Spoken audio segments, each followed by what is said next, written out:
பாராட்டுகள் அனைத்தும் பிரபஞ்சத்துக்கே. உணவுகள் மென்மையானால் உடல்கள் வலிமையாகும்.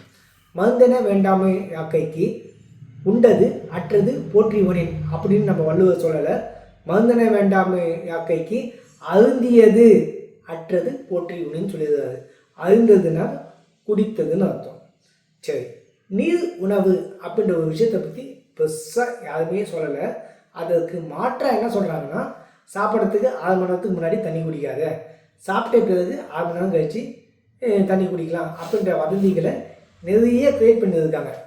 முதல்ல பார்த்திங்கன்னா ஜங்க் ஃபுட்டுன்னு சொல்லக்கூடிய இட்லி, பூரி, தோசை, இப்போத்திய நூடுல்ஸு இந்த மாதிரியான உணவுகளை முதல்ல விட்டுடணும். ஏன்னா இந்த மாதிரியான உணவுகள் தான் உடலில் வாயுக்களை அதிகப்படும். அப்படி வாயுக்கள் அதிகமானால் தான் அந்த தச வாயுக்களில் இருக்கக்கூடிய மாற்றங்கள் தான் நோய். சரியான முறையில் கழிவுகள் உடலை விட்டு வெளியே போகாது. இதுக்கு ஒரு சின்ன எக்ஸாம்பிள் பார்த்திங்கன்னா, அபானன் வாயு அப்படின்னு ஒரு வாயு இருக்குது. இந்த வாயு சம்மந்தமான விஷயங்களில் பிரச்சனை ஆச்சுன்னா மலம் ஜலம் சரியாக பிரியாது, நிச்சயமாக சுகப்பிரசவம் பிறக்காது, எண்ணற்ற பிரச்சனை. இப்போது நீர் உணவோட அதிசயத்தை பற்றி பார்க்கலாம். நம்ம சாப்பிடக்கூடிய உணவு முதல்ல ஜங்க் ஃபுட்டுன்னு சொல்லியாச்சு. சாப்பிடும்போது தண்ணி குடிக்காத அப்படின்றதெல்லாம் மிகப்பெரிய தவறு. தண்ணி குடிச்சிக்கிட்டே சாப்பிடுங்க. இல்லாட்டி நீங்கள் சாப்பிடக்கூடிய உணவு நீர் உணவாக இருக்கும். நீர் உணவுனா சத்து மாவு கஞ்சி, கூழ், தயிர் சாதம், மோர் சாதம், ரசம் சாதம், பருப்பு சாதம். அப்போ நாங்கள் அசைவம் சாப்பிட்றோமே, நீங்கள் கறி கஞ்சி, நோம்பு கஞ்சின்னு சொல்லிட்டு நீங்கள் சாப்பிட்றாங்க பார்த்தீங்கன்னா, அதில் அசைவத்தை போட்டு சாப்பிட்லாம். ஒரு காலத்தில் பார்த்தீங்கன்னாக்கா கறி கஞ்சி அப்படின்றது லிக்விட் ஃபார்மில் இருந்தக்கூடிய உணவு தான்.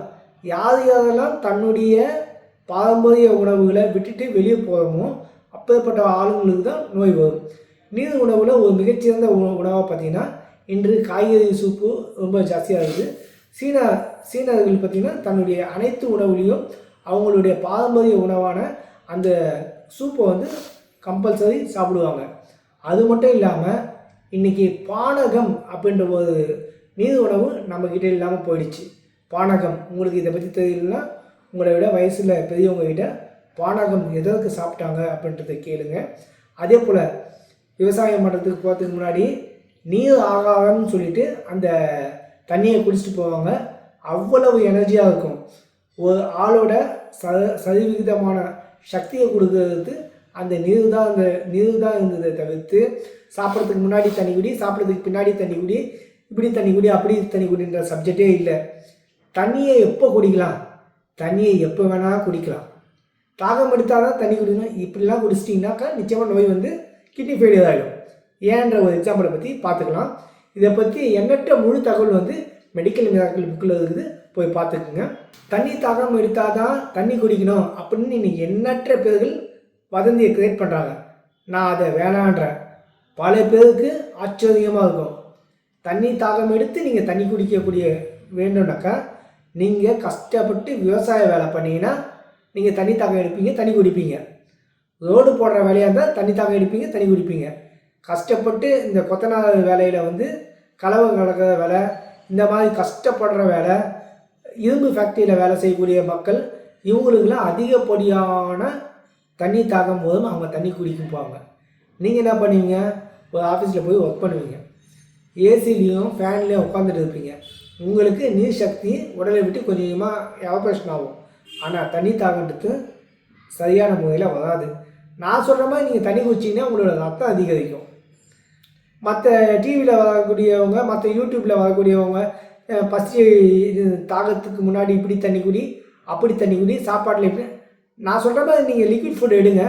ஒரே நாளில் உங்களுடைய ஹீமோகுளோபின் கெயின் ஆனதை நான் உங்களுக்கு காமிக்கிறேன் சயின்டிஃபிக் எவிடன்ஸோட. அப்படி இருக்கணும். ஒரு மெடிசன் ஒருத்தங்களுக்கு கொடுக்குறோம், ஒரு ஃபுட்டை ஒருத்தங்களுக்கு கொடுக்குறோம், ஒரு விதமான தியரியை ஒருத்தங்களுக்கு பண்ண வைக்கிறதுனா சயின்டிஃபிக்காக ரிப்போர்ட் எவிடன்ஸ் இருக்குதா அப்படின்ற லெவலுக்கு பார்க்கலாம். நீர் உணவை எடுத்துக்கிட்டால் நீங்கள் ஜூஸாக எடுத்துக்கோங்க, தேங்காய் பாலாக எடுத்துக்கோங்க, இளநீராக எடுத்துக்கோங்க, எப்படியாவது எடுத்துக்க நீர் உணவாக எடுத்துக்கோங்க. பூரி சாப்பிடணும்னு ஆசைப்படுறீங்களா? ஒரு கிளாஸில் தண்ணி, ஒரு கிளாஸில் பூரி சாப்பிடுங்க. சப்பாத்தி சாப்பிடணும்னு ஆசைப்படுறீங்களா? ஒரு கிளாஸில் சப்பாத்தி, ஒரு கிளாஸில் தண்ணி சாப்பிடுங்க. இப்படி சாப்பிட்டிங்கன்னா சீக்கிரமாக டைஜஷன் சிஸ்டத்துக்கு எனர்ஜி கிடைக்கும்.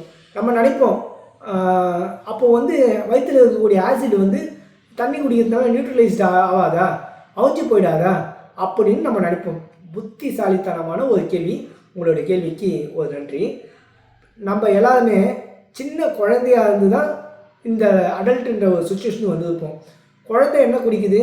90% குழந்தை குடிக்கக்கூடிய பாலில் தண்ணி தான் இருக்குது, ஆமாங்களா? ஆனால் நம்மளை விட குழந்தையோட டைஜஷன் சிஸ்டம் ரொம்ப கம்மி. அதனால தான் குழந்தைக்கு ஒரு 6 மாதம் வரைக்கும் தாய்ப்பாலோ இல்லை பாலோ தான் கொடுப்போம். அதை தவிர்த்து சாப்பாடெல்லாம் ஊட்டுறதில்ல. நம்மளை விட ஜீரணம் கம்மியாக இருக்கக்கூடிய குழந்தைகளே நீர் உணவான பால் தான் குடிக்குது. அதோட உடம்புல இருக்கக்கூடிய ஆசிட் அணையலை, குழந்தை ஆரோக்கியமாக இருக்குது, மலஞ்சலம் நல்லா கழியுது, குழந்தை பார்க்கறதுக்கு ரொம்ப அழகாக இருக்குது. அது அழகாக இருக்கிறதுக்கான எலாஸ்டிசிட்டின்ற ஒரு ப்ரோட்டீன். அப்போது நீர் உணவு சாப்பிட்டிங்கன்னா எலாஸ்டிசிட்டி ப்ரோட்டீன் சீக்கிரமாக உற்பத்தி ஆகும். நான் சொல்கிறதெல்லாம் வந்து எங்கேயோ வந்து எடுத்துகிட்டு வரதெல்லாம் இல்லை, நம்ம ப்ராக்டிக்கலாக ஃபாலோ பண்ண விஷயம். சமீப காலமாக அதை நம்ம விட்டுட்டோம், அதை திரும்ப எடுத்துகிட்டு வாங்க. சரி, நீர் உணவை நீங்கள் பழமாக ஃப்ரூட் சலாடாக சாப்பிடுங்க, வெஜிடபிள் சலாடாக சாப்பிடுங்க. இதற்கு தண்ணி அவசியமானாக்கா சாப்பிட்றதே தண்ணி தானே, அதுக்கு இருக்கணுன்றது அவசியம் இல்லை. ஸோ நீர் உணவுன்றது ரொம்ப ரொம்ப ரொம்ப முக்கியமான உணவு. நடுவில் வந்த சில மக்களால் நீர் உணவு நம்மளை விட்டு வெளியே போயிடுச்சு. அப்படி வெளியே போன நீர் உணவை மீட்டெடுப்போம். நீர் உணவை அதிகமாக சாப்பிடுங்க. இல்லையா, சாப்பிட்றதுக்கு முன்னாடி பின்னாடி தண்ணி நிச்சயமாக குடிங்க. இல்லாட்டி நீங்கள் சாப்பிட்றதையே தண்ணியில் போட்டு கரைச்சி குடிங்க. நீரை கடி, உணவை குடி, இதுதான் நம்மளுடைய பாரம்பரிய முன்னோர்களோட நல்வாக்கு. அதை அப்படியே ஃபாலோ பண்ணுங்கள். இந்த மாதிரியான நீர் பிரச்சனையால் வரக்கூடியது தான் நீர் இழிவு அப்படின்ற ஒரு சர்க்கரை வியாதி. நீர் சத்து கம்மியாகிட்டு சர்க்கரை வியாதி வந்துடும். ஸோ எந்த நோயாக இருந்தாலும் உடலில் இருக்கக்கூடிய நீர், சுத்தமான நீர், ரத்தம். அப்போது நம்ம சாப்பிடக்கூடிய இந்த நீர் கம்மியாயிடுச்சுன்னா ரத்தமும் கம்மியாயிடும். சொல்லக்கூடிய விஷயத்தெல்லாம் ஃபுல்லாக ஃபாலோ பண்ணுங்கள். இதை பற்றி ஒரு டீட்டெயிலான சிஸ்டம் வந்து நான் உங்களுக்கு ரெடி பண்ணியிருக்கேன். வேணுன்றவங்க லிஸ்ட்டுன்னு எனக்கு போடுங்க. உங்களுக்கு வந்து ஒரு பெரிய டேட்டாவை நான் ஷேர் பண்ணுறேன். நன்றி, வணக்கம்.